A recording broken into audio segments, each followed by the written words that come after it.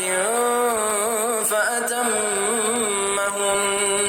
قال إني جاعلك للناس إماما قال ومن ذريتي قال لا ينال عهد الظالمين وإذ جعلنا البيت مثابة للناس وأمنا واتخذوا من مقام إبراهيم مصلى وعهدنا إلى إبراهيم وإسماعيل أن طهرا بيتي للطائفين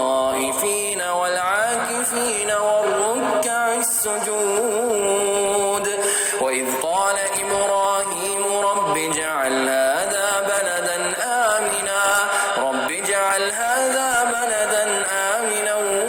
وارزق أهله من الثمرات من آمن منهم بالله واليوم الآخر قال ومن كفر فأمتعه قليلا ثم أضطره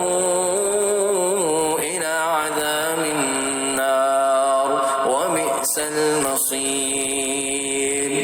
وإذ يرفع إبراهيم القواعد من البيت وإسماعيل ربنا تقبل منا إنك أنت السميع العليم ربنا وجعلنا مسلمين لك ومن ذريتنا أمة مسلمة لك وأرنا مناسكنا وتب علينا إنك أنت التواب الرحيم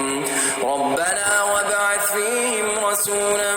منهم يتلو عليهم آياتك ويعلمهم الكتاب والحكمة ويزكيهم